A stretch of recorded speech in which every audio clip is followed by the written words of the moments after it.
ministers and former ministers that are present, honorable national and state members of parliament, Honorable Commissioner General of South Sudan Revenue Authority in his specialized committee on trade in Transitional National Legislative Assembly, Honorable Undersecretary of Ministry of Trade and Industry and other undersecretaries present, Director Generals, directors and staff of the ministry, cultural groups, media houses, and all the invited guests, with protocol in place. Ladies and gentlemen, good afternoon. I am delighted, honored, and humbled to be with you this afternoon. Your warm reception, hospitality, and presence speaks volumes, and I appreciate all of you for your time. I want to take this opportunity to appreciate our President, His Excellency General Salva Kiir Mayadi, for trusting me to lead this dynamic ministry. I know this is not a simple task, but it is a responsibility that I must not take lightly. I take note that the President has appointed some of the young people into the government, including me. The late Dr. John Garang, our president, and his colleagues during the liberation struggle used to fight and encourage us to go to schools in Itan and Panyudu. With my appointment and those of my late Army or Jeshamer colleagues, I now understand that their vision was to prepare us for the national duties, and I'm forever indebted to them.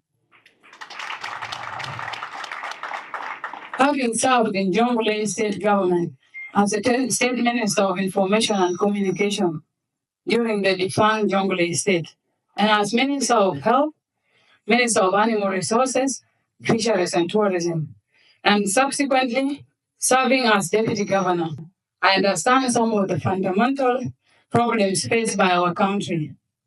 Similarly, I will learn more of the problems, particularly facing the Ministry of Trade and Industry through the staff of this noble institution, and then focus my energy and time on the best applicable solutions. We are all aware that the ministry is the economic backbone of this country that must perform to its maximum. The objectives of the Ministry of Trade and Industry are clear, but there may be challenges that prevent the ministry from fully putting such objectives into practice. I am aware that the Ministry of Trade and Industry is responsible for facilitation of regional and international trade by ensuring that the country's exports have access to foreign markets.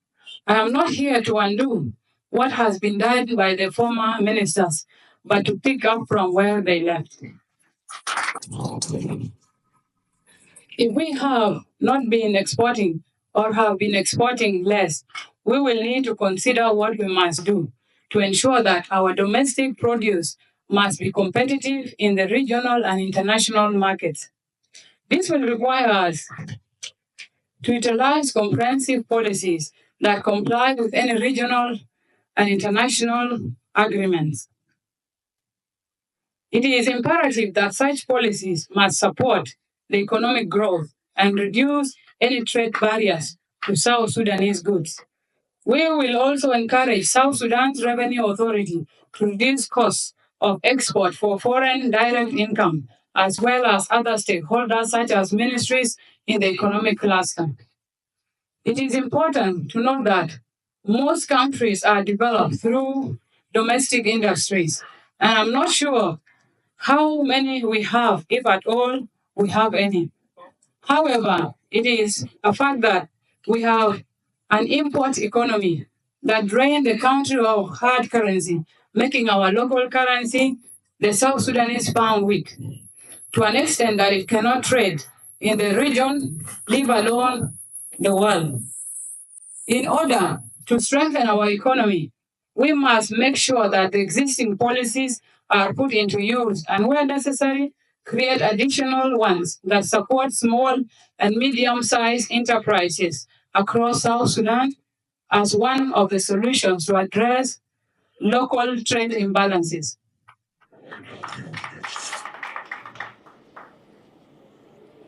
It is obvious that South Sudan economy is mostly controlled by foreigners, but where are South Sudanese? It is going to be my top priority to ensure that South Sudanese are encouraged to take charge of those small and medium businesses, to create jobs for youth, empower women entrepreneurs, and in order for us to take full control of our economic destiny. I have observed that since 2005 until now, most of the foreign investors are not foreign direct investors, but rather they are part of the destruction of the small local enterprises as they compete with the locals.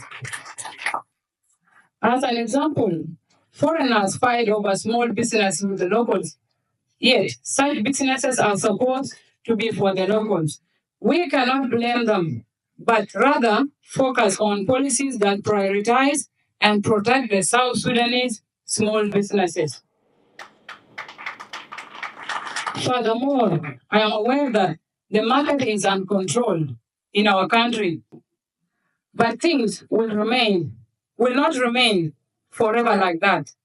We will put into place measures to protect consumers from unfair trade practices by ensuring that only safe quality products are imported into South Sudan territory. It will be mandatory for the ministry to work closely with South Sudan Bureau of Standards so that only safe products are consumed in South Sudan and see to it that the violators face serious penalties. Knowing the critical task ahead of us, my intention is to work with all of you. But if some of you resist change, sabotage our work, or perform unsatisfactorily, it will not be business as usual, because I will have no choice but to bring in South Sudanese with capabilities so that we will move forward to rescue our economy and people and the country.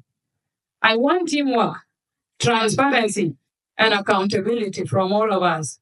Let us comply with remittance of taxes for the government and work hard to maximize collections to increase the 5% retention for the ministry. These taxes will provide revenue for the national, state, and local governments that goes back to the citizens in the form of essential services such as road, education, health, as well as other welfare programs.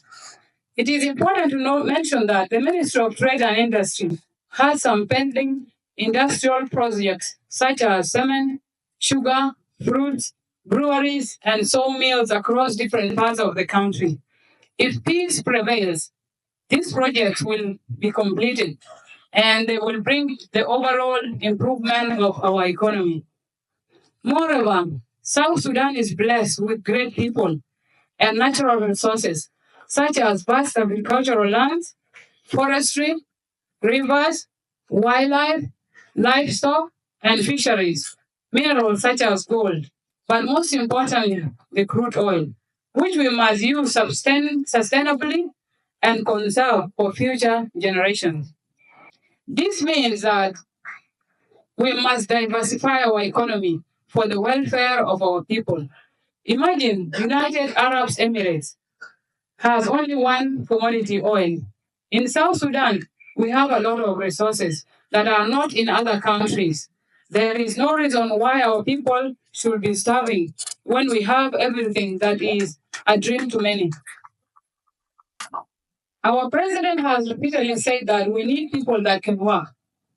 I want to work and give it all that I have, but need your support to succeed because I cannot do it alone. As a minister in charge of trade and industry, I will make sure that under my leadership, I will commit to working with the staff of the ministry as well as the stakeholders to ensure economic growth for the welfare of our citizens. Last but not least, I just discovered in this appointment that March is a significant month for me because besides being appointed as Jonglei State Minister of Animal Resources, Fisheries and Tourism in April, which is next to March, I was first appointed as the Minister of Information and Communication in March, sworn in as Minister of Health in March, appointed as Deputy Governor in March, and now as Minister of Trade and Industry in March. And I hope to reach March of next year with great things.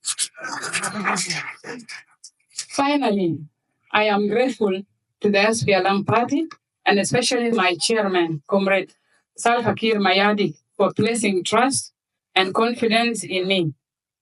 I would like also to thank the people of Jonglei for the opportunity and experience that I had to serve them and to be with them. And I would say that I will miss them, but I have to move forward. And this is a new assignment that I have been given. I would also like to appreciate also people of Blue County, the constituency which I represent. To my family, my parents, my husband, my relatives, my friends, thank you for your continuous support. Special thanks goes to the former minister, Honorable Ambassador Joseph Mumajag. He's not somebody I've just known today because I have been appointed. I have been coming to him a few times, but little did I know that I will be in his seat. Honorable Minister, I had no idea, as Honorable Nadia Rob said today. It is how the government works. And I'm glad that you have been my colleague. And I texted you a few days ago telling you that I will meet you. And this is what I will do because I feel with the spirit you have and the heart that you have, I will be better because you are there to also support me and give me the advice of some of the things that you have been through, the successes, and those challenges that you could not overcome so that we look together at them. Honorable Undersecretary, thank you for welcoming me and your team, and also for organizing this event, and to all the staff of the ministry. I want to assure all of you that I will work closely with all of you because together we stand, divided we fall. Thank you.